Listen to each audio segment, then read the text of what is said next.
नमस्कार दोस्तों, मैं हूं प्रदीप और आप देख रहे हैं अंकल टॉक। आज का जो पॉडकास्ट बना रहे हैं, हम बना रहे हैं जैन जी को लेकर, जो आज पूरे देश में एक नया माहौल तैयार हुआ है।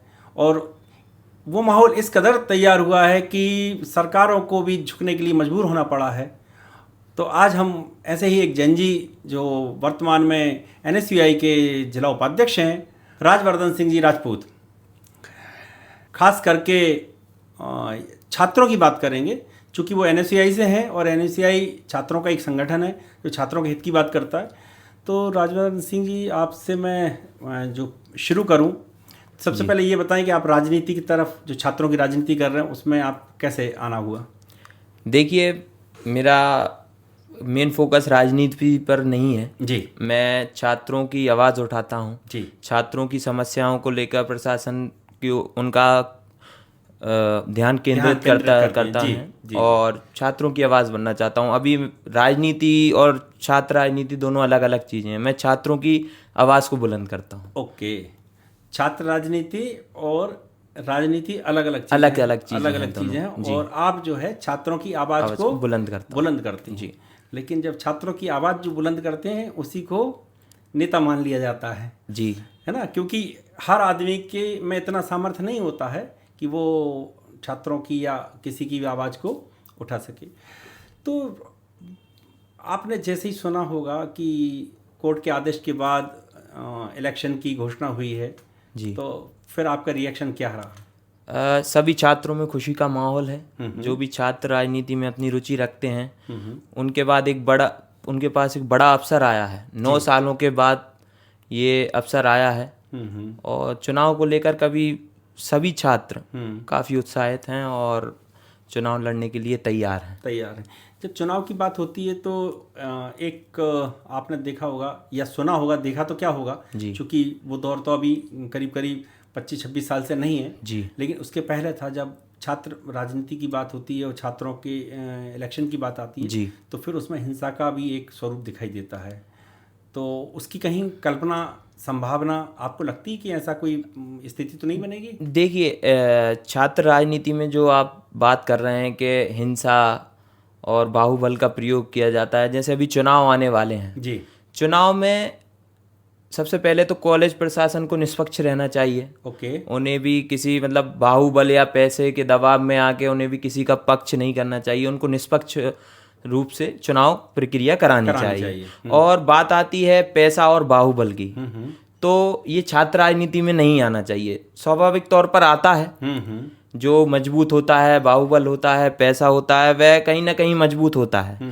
लेकिन आजकल आप देख रहे हैं जैन जी समझ चुका है कि कौन उनकी आवाज़ उठा रहा है, कौन उनकी समस्याएं उठा रहा है, कौन उनके बीच में है और चुनाव जीतने के बाद भी कौन उनके बीच रहकर उनके मुद्दों को उठाएगा और उनकी समस्याएं सुलझाएगा। इसलिए कहीं ना कहीं इस बार जो चुनाव होंगे उनमें बहुत कम संभावना है कि इस तरह की कोई अप्रिय घटना ना घटे। बिल्कुल, बहुत अच्छी बात है यदि ऐसा होता है तो ये सभी के लिए, समाज के लिए बहुत अच्छी बात है। अच्छी बात, क्योंकि एक राजनीति अच्छी स्वच्छ मानसिकता से जाता ही है तो एक अच्छा समाज भी निर्माण होता है जी।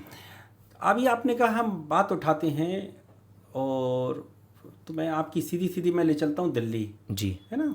और दिल्ली में जो मामला, जो सब कुछ हुआ, उसको आप किस दृष्टि से देखते हैं? देखिए, दिल्ली में नीट एक ऐसा पेपर है, कई छात्र कई सालों से तैयारी उसकी कर रहे होते हैं सर, और कहीं ना कहीं अगर ये पेपर लीक होता है और जो छात्र मेहनत कर रहे हैं उनका नुकसान तो है। बिल्कुल ठीक, क्योंकि गरीब छात्रों के पास ना तो ये पेपर पहुंचता है, सिर्फ जो पैसे वाले हैं ये पेपर उनके लिए लीक किया जाता है और बिना मेहनत के वो पेपर निकल जाता है। तो कहीं ना कहीं छात्रों के मान सम्मान और दिल में ठेस पहुंचती है। 21 छात्रों ने आत्महत्या की सर जी, जिन नीट के पेपर की लीक होने की वजह से। तो कहीं ना कहीं छात्रों के अंदर गुस्सा था। अच्छा। और उनका ही मांगे गलत नहीं थी सर। उनकी मांग थी कि धर्मेंद्र प्रधान जी का इस्तीफा हो, क्योंकि उन्होंने अपनी जिम्मेदारी पूर्ण रूप से नहीं निभाई। जी जी। तो ये जो पूरा दिल्ली का मामला था, उसमें आपके संगठन क्या भूमिका रही उसमें? देखिए सर, NSUI की ये जो दिल्ली का मामला था उससे भी कई महीनों पहले से ये संघर्ष चल रहा था। हमारे राष्ट्रीय अध्यक्ष विनोद झाकर जी हर प्रदेश में जा रहे थे, छात्रों के बीच जा रहे थे, और हमारे प्रदेश के आशुतोष चौकसे जी हमारे प्रदेश अध्यक्ष हैं, मेरे माननीय बड़े भाई हैं, उन्होंने भी काफ़ी संघर्ष किया और पुलिस की से भी जाते हैं, सीएम हाउस घेरने के लिए भी गए, मैं भी उनके साथ गया, विनोद झाकर जी आए, आशुतोष चौकसे जी के नेतृत्व में हमने सीएम हाउस घेराव करने की कोशिश की, लेकिन पुलिस बल ने हमें सीएम हाउस तक नहीं पहुंचने दिया और उनके वाटर कैनल लगे, हमारे कई छात्र घायल हुए। तो एनएसयूआई ने हर तरीके से अपना दायित्व इस पेपर लीक में निभाया है। तो मैं दूसरी तरफ ले जा रहा हूँ आपको, पेपर लीक के दिल्ली में पूछ रहा था, आपकी भूमिका क्या रही वो आप नहीं बता पा रहे हैं जी। जो दिल्ली में भूमिका सर सब पहुंचे, राहुल गांधी जी तक पहुंचे सर जी, और हमारे विनोद झाकर जी वहीं बने रहे दिल्ली में जंतर मंतर पर। जी जी जी, जंतर मंतर पर। तो जंतर मंतर पर दो चीज़ें दिखाई दी थी जी। एक तो जो बच्चे थे जी, नीट वाले बच्चे थे जी, एक तो वो दिखाई दिए जी, और दूसरे असामाजिक तत्व भी दिखाई दिए थे जी सर, है ना। तो ऐसा मैं नहीं कह रहा हूँ जी, चूँकि जो पूरी पिक्चर आ रही हैं या जो वीडियोस आ रहे हैं या जो लोगों की बातें आ रही हैं जी सर, तो उसके बेस पे मैं ये शब्द बोल रहा हूँ। एक बात जी सर। दूसरी बात ये कि वहाँ जिस तरह के नारेबाजी की गई तो उससे आप सहमत हैं क्या? सर नारेबाजी दो तरीके की गई जी। अब वो लोग कौन थे जिन्होंने गलत नारेबाजी की और जो ने सही नारेबाजी की, पेपर लीक के खिलाफ नारेबाजी पेपर लीक जी हाँ। आप एक बात देखिए, नीट एग्जाम को लेकर जो आंदोलन था उसमें देश में किसी को कोई शंका नहीं है, कोई प्रश्न चिन्ह नहीं है जी, है ना। और आंदोलन करना चाहिए, बात रखनी चाहिए, ये आपका अधिकार है जी। और ये मतलब एक प्रजातंत्र की ये खूबसूरती भी है जी, है ना। लेकिन ये दूसरी बात मैं ये कह रहा हूँ, वहाँ जो नारेबाजी कर रहे थे लोग, वो नारेबाजी को लेके मेरा प्रश्न है वो कि उसको आप किस दृष्टि से देखते हैं? वो गलत है सर, गलत। असामाजिक तत्व वहाँ पहुंचे, उन्होंने माहौल बिगाड़ने की कोशिश की। स्टूडेंट्स ऐसा नहीं लगता कि पूरा जो आपका इतना अच्छा आंदोलन था और एक अच्छे उद्देश्य को लेकर था तो पूरे उस आंदोलन को उन असामाजिक तत्वों ने कैप्चर कर लिया और उसको पूरी दिशा नहीं सर, नहीं, उन्होंने बिल्कुल कैप्चर नहीं किया। उन्होंने अपनी पूरी कोशिश की कि इस आंदोलन को खराब किया जाए, लेकिन छात्रों ने अपनी समझदारी से और अपने दिमाग से काम लेते हुए अपना प्रोटेस्ट जारी रखा जी। और जो असामाजिक तत्व थे सर, उनका तो अब कौन क्या ही कर सकता है। ठीक बात है, भीड़ में घुस के कोई कुछ भी कह सकता है सर। अब वो किसका आदमी है, किसके लोग हैं, किस मानसिकता से वहाँ आए हैं, ये तो आप भी नहीं बता सकते और मैं भी नहीं। कार्रवाई होनी चाहिए बिल्कुल सर। छात्रों पर कार्रवाई नहीं होगी। हाँ ठीक बात। जो असामाजिक तत्व हैं उन पे कार्रवाई होनी चाहिए। कुछ तो ऐसे बच्चे भी थे जिनको नीट से लेके कोई लेना देना नहीं था, कुछ बीए कर रहे थे, कुछ कर रहे थे। बहुत अच्छा सवाल है सर आपका, बहुत अच्छा सवाल है। सुनने में आया तो इससे मतलब ये दो तरह की बात हो रही है ना उसमें जी, कि ये क्यों पहुंचे, तो क्या उन्हें पहुंचना चाहिए था, नहीं पहुंचना चाहिए, क्यों नहीं पहुंचना चाहिए था सर। हमारे देश का भविष्य कौन है सर? हमारे देश के भविष्य छात्र हैं जी। छात्रों के साथ अगर कुछ गलत होता है, और मैं भी एक छात्र हूं, अब मैं बीए कर रहा हूं, एमबीए कर रहा हूं, डजंट मैटर। नीट वाले छात्रों का पेपर लीक हुआ है, ऐसे ही कल मेरा भी कोई पेपर लीक हो सकता है। इसलिए हम उसमें साथ छात्रों के साथ होगा, तभी हमारा देश मजबूत होगा और उनकी आवाज़ मजबूत होगी जी जी।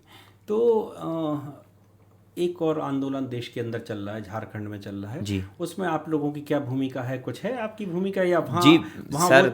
बिल्कुल भूमिका है, क्यों नहीं है। हमारे विनोद झाकर जी राष्ट्रीय अध्यक्ष वहाँ पहुँचे, उनसे बात की जी। हमारे नेता राहुल गांधी जी ने भी अपना वीडियो डाला और स्टूडेंट्स को सपोर्ट किया और वहाँ की सरकार से मांग की कि स्टूडेंट्स पर कोई भी बर्बरता नहीं की जाएगी, कोई भी लाठीचार्ज मारा गया उनको? नहीं सर, नहीं मारा नहीं गया। आप ध्यान से देखेंगे वीडियो, सिर्फ स्टूडेंट्स को रोका गया है, मारा नहीं गया है। और राहुल गांधी जी ने खुद कहा है वीडियो डाल के, हमारे विनोद झाकर जी हमारे एनएसयूआई के राष्ट्रीय अध्यक्ष हैं, उन्होंने भी छात्रों का साथ दिया है। और राहुल गांधी जी ने कहा है साफ धर्मेंद्र प्रधान जी यहाँ इस्तीफा ले रहे थे जी, तो क्या वहाँ भी इस्तीफा देना चाहिए ना शिक्षा मंत्री जो भी हैं, जिनके पास जिम्मेदारी है?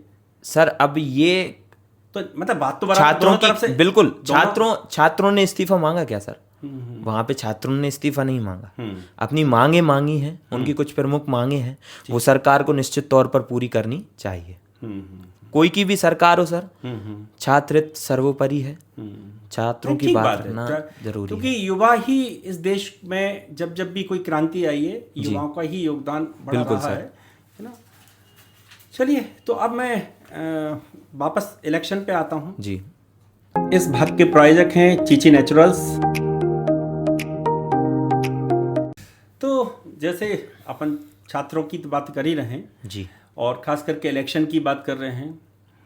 अब एक चीज़ और देखने में आती है कि ये जो नीट का एग्ज़ाम होता है जी, इसमें कोचिंग इंस्टीट्यूट बहुत बड़ी भूमिका अदा करते हैं, बहुत बड़ी भूमिका अदा करते हैं। और उन कोचिंग इंस्टीट्यूट में हज़ारों की तादाद में बच्चे जाते हैं, बिल्कुल, ठीक है। और उनके यदि अपन सक्सेस रेट देखें तो ना के बराबर रहता है, ना के बराबर रहता है। तो कभी आप लोग उनके खिलाफ आवाज़ नहीं उठाते कि ये इतने सारे बच्चों से नीट के नाम पे एक भीड़ इकट्ठी करते हैं और माँ बाप का पैसा उसमें वेस्ट होता है और बच्चों के 3-3, 4-4 साल बेकार हो जाते हैं। और वो अंतोगत्वा कुछ बच्चे तो ऐसे होते 60, 70, 80% बच्चे वापस आके अपने ही जो परंपरागत काम है या किसी अन्य फील्ड में फिर से उनको मेहनत करनी होती है। तो उसके बारे में आप क्या कहेंगे? तो अब जैसा आपने कहा सर कि सक्सेस रेट बहुत ना के बराबर, जी, देखिए सर, उसमें हम कोचिंग इंस्टीट्यूट की गलती तो नहीं कह सकते। उनकी गलतियां ये हैं कि वो फीस अति अधिक ले रहे हैं जी। और इसके अलावा सीटों को अगर बढ़ा दिया जाए, सीट तो बढ़ी रही है ना, सीट तो रेगुलर हर साल सीट बढ़ रही है। जी सर, है ना। तो देखिए, सीट बढ़ाने के पीछे का आप समझिए, सीट बढ़ाना इतना आसान काम नहीं होता है, क्योंकि उसके लिए इंफ्रास्ट्रक्चर चाहिए होता है। बिल्कुल। और जैसे जैसे इंफ्रास्ट्रक्चर तैयार हो रहा है वैसे वैसे सीट डेवलप हो रही हैं, मैं मान रहा हूँ सर। लेकिन इसमें कोचिंग इंस्टीट्यूट वाले कुछ नहीं कर सकते ना। कि अब देखिए सर, ऐसे एलएन है, एलएन में हम मानते हैं कि 11-12 के बाद ही लोग चले जाते हैं नीट की तैयारी करने के लिए। अब एलएन में सर ऐसे हज़ारों छात्र जा रहे हैं, तो ज़रूरी तो नहीं कि हज़ारों छात्रों का नीट पेपर निकले। तो या उनको मेरा कहने का तात्पर्य यही है कि इतने सारे बच्चे जाते हैं, देखिए कहीं कुछ गलत होता है सर एक इंस्टीट्यूट में। नहीं, जी, एक इंस्टीट्यूट को पता होता है कि कितने बच्चे कैपेबल हैं जी, कितने नहीं हैं। जी सर। तो जो कैपेबल नहीं हैं जी, उनको भी वो रोके रहते हैं सर। इससे स्टूडेंट्स का आत्मविश्वास कम नहीं होगा जी। ऐसे मैं हूँ और कोई भी है मेरे साथ, मैं एक एवरेज स्टूडेंट हूँ। उसका एक कोई एक तरीका ये भी हो सकता है, टेस्ट कोई एक उसका जनरल टेस्ट लिया जाए जी, है ना। हाँ, तो इस बात से टेस्ट लेके कि वो क्या वाकई में ये एग्जाम निकालने के काबिल है या नहीं है। यदि वो नहीं है जी सर, तो उसका टाइम वेस्ट क्यों किया जाता है? टाइम वेस्ट ना करके उससे ये कहें कि बेटा आप इस फील्ड की जगह आप दूसरी फील्ड चुनेंगे तो आपको रिजल्ट ज़्यादा अच्छा मिलेगा। ये तो सर आपने बड़ी अच्छी बात कही है, और ऐसा अगर हो जाएगा तो बहुत अच्छी चीज़ है। मैं इसलिए कह रहा हूँ, देखिए मैं बच्चों को कोई ऐसा नहीं कि उनको कोई उनकी क्षमताओं पर प्रश्न उठा रहा हूँ जी। मेरा कहना ये है कि हर बच्चे को अपनी क्षमता पता होती है। दो कारण होते हैं, एक तो पेरेंट्स चाहते हैं कि ये पास आउट हो जाए जी सर, और दूसरा बच्चा अपनी इच्छा से भी कर रहा है जी, या किसी के प्रेशर में कर रहा है और अच्छा, वो वजन उठा नहीं पा रहा। बहुत अच्छा। मेरा सभी माता पिता से एक विनम्र निवेदन है कि आपका बच्चा जो करना चाहता है जी, वो पढ़ाई लिखाई के विषय में या कुछ भी अपने फ्यूचर को लेके जो डिसाइड, उस पर कोई दबाव ना बनाए। ये दबाव के कारण उसका फ्यूचर बर्बाद हो जाता है और वह आगे चल के कुछ भी नहीं कर पाता है। आपके दबाव के कारण वो नीट के लिए पढ़ने चला जाएगा, वो MBA करने चला जाएगा, लेकिन उसका रिजल्ट अच्छा नहीं आएगा। तो आप सभी माता पिता से मेरा निवेदन है कि बच्चे का जो भी मन कर रहे उसको वो करने दिया, गलत नहीं, जो भी उसका फ्यूचर में उसका मन है करने का, जाना चाहता है, बिल्कुल एग्रीकल्चर में जाना चाहता है, आपका दबाव उसका जीवन खराब कर देगा। बिल्कुल यही बात, बिल्कुल। ओके, चलिए अब फिर से हम आते हैं आंदोलनों के ऊपर जी। तो आपकी अब आगे की भूमिका क्या है? देखिए सर, छात्र संघ चुनाव आ रहे हैं जी। अभी तो चुनाव की तैयारी में हम सब लगे हुए हैं जी, और कॉलेजों की जो समस्याएं हैं उनको करीब से देख रहे हैं। ऐसा नहीं है सिर्फ एक कॉलेज, हर कॉलेज में जा रहे हैं, समझ रहे हैं। अभी हम कोई भी ज्ञापन नहीं दे रहे हैं कुछ, क्योंकि हम पहले समस्याओं को समझना चाहते हैं जी। और जो भी गंभीर समस्याएं हैं वो हम समस्या उठाएंगे, छात्रों के बीच ले जाएंगे, कोशिश करेंगे कि प्रशासन उनका निवारण करे और हर कॉलेज में अपना प्रतिनिधि उतारेंगे, मजबूत प्रतिनिधि उतारेंगे और ऐसा उतारेंगे जो छात्रों के लिए हमेशा खड़ा रहे, तत्पर हो और जिसकी आवाज़ बुलंद हो और जो छात्रों की आवाज़ बुलंद कर पाए। जी। अब मैं चूँकि आप लोग छात्रों की बात कर रहे हैं, छात्र की राजनीति की बात कर रहे हैं और एक पार्टी से भी एफिलेटेड हैं, संगठन तो आपका एक पार्टी से एफिलेटेड, संगठन एक पार्टी से एफिलेटेड हो सकता है सर। मैं NSUI के लिए काम करता हूँ, नहीं मैं NSUI का कार्य करता हूँ, लेकिन काम छात्र हित के लिए मेरी बात, मैं वैसा नहीं कहना, मेरे कोई मैं आरोप किसी तरह आरोप नहीं लगा बिल्कुल, या मैं कोई ऐसा वो नहीं कहना चाह रहा जी। मैं जो बात कहना चाह रहा हूँ कि क्या देश में एक ऐसे इंस्टीट्यूट की भी आवश्यकता है जिसमें यदि कोई व्यक्ति राजनीति करना चाहता है तो उसको भी पहले वो उस इंस्टीट्यूट से पास आउट हो, इसके बाद मूल राजनीति में वो राजनीति में प्रवेश करे। अगर ये हो जाता है सर, इससे यदि ऐसा करते हैं तो कम से कम उसको बेसिक ज्ञान तो होगा हमारे संविधान का। बिल्कुल वही मैं कहने चाहता हूँ सर। आजकल मैं आपसे ये पूछना चाहता हूँ कि इस दिशा में आप लोग कुछ सोचते हैं? नहीं सर, अभी तक नहीं सोचा जी। सच जो है वो मैं आपको बताता हूँ, अभी तक इस विषय, लेकिन बहुत अच्छा विषय है ये जी। इसके बारे में सरकार को सोचना चाहिए जी। प्रशासन को सोचना चाहिए। और इससे क्या होगा सर कि कम से कम पढ़ा लिखा व्यक्ति हम पे राज करेगा। बिल्कुल सही कह रहे हैं। और वो समझेगा कि ये देश को असली में क्या चाहिए। देखिए, एक चपरासी बनने के लिए भी जी क्वालिफिकेशन चाहिए। बिल्कुल, ठीक है। नीट तो आप पता ही है। बिल्कुल। IAS IPS जिसके लिए भी वो मैं आपकी बात वहीं से समझ गया सर। एक चपरासी बनने के लिए क्वालिफिकेशन चाहिए तो एक नेता बनने के लिए क्यों नहीं चाहिए? बिल्कुल सत्य। तो इसके लिए कोई ना कोई एक ऐसा इंस्टीट्यूट हो जी, है ना, तो उससे पास आउट होके जब निकलेगा तभी भैया वो नेतागिरी कर पाए। बिल्कुल। नहीं तो ऐसे लोग पहुंच जाएंगे जिनको संविधान की समझ नहीं है।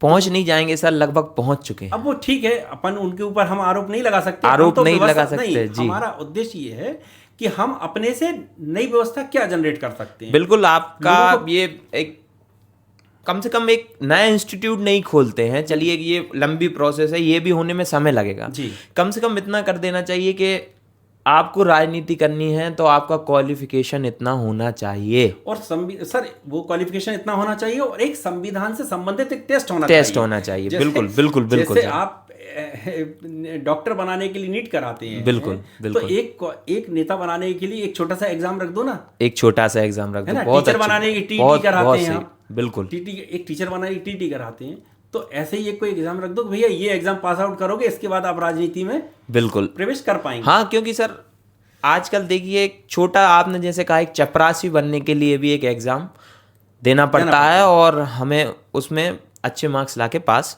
होना पड़ता है। ऐसे ही नेताओं को क्यों नहीं? ठीक बात है, बिल्कुल होना चाहिए। अच्छा, दूसरी बात मैं ये एक और पूछना चाह रहा था, क्योंकि छात्र हैं आप, तो आप लोगों के साथ ज़्यादा, आप लोगों से हमें ज़्यादा उम्मीद है जी, क्योंकि देश को बदलने की क्षमता आप लोगों में जितनी है ना, वो चूंकि एक उम्र के बाद वो क्षमता खत्म होती है जी। तो जब कभी आप देखते होंगे कि संसद नहीं चल रही है, संसद में चाहे संसद हो, विधानसभा हो, जहाँ जिसकी सरकार है वहाँ विपक्ष वही काम करता है जो पहले सत्ता कर रही होती है जी। या सत्ता में जो है, या विपक्ष में जो है, सत्ता है विपक्ष में, तो काम वही करते हैं जी। तो कभी नहीं लगता कि इतना देश का पैसा बर्बाद होता है? सर लगता है, मुद्दा है ये। उठाइए, आप अपनी बात रखिए। आपको यदि मान लीजिए किसी से परेशानी है जी, आप अपनी बात बोलकर भी कर सकते हैं, वो ऑन रिकॉर्ड आएगी जी। आप क्या, आपके विचार क्या हैं, वो पूरे देश अभी अब हो हल्ला मचा के जी, आप देश का एक पैसा जो है बहुत सर, ये एक जो आपने सवाल किया, चाहे वो विधानसभा हो, बिल्कुल चाहे बिल्कुल लोकसभा हो, मेरा अभी मैं आपसे फिर वही बात कहता हूँ सर, मेरा रुझान अभी राजनीति की तरफ नहीं है। मैं ये नहीं कह रहा हूँ राजनीति की तरफ नहीं। छात्रों के हित की बात नहीं, एक छात्र होने के नाते फ्यूचर में जो चीजें चेंज होनी है वो कैसे चेंज होंगी, वो हम करेंगे सर। जब वो चेंज, वो आज का युवा चेंज करेगा नहीं, लेकिन जब वो चीज युवा को यही पता नहीं होगा ये गलत है या सही है, तो फिर कैसे चेंज करेगा? सर आज के युवा को सब पता है क्या गलत है क्या सही है। जो पढ़ा लिखा युवा है, जो समझदार युवा है, उसको सब पता है।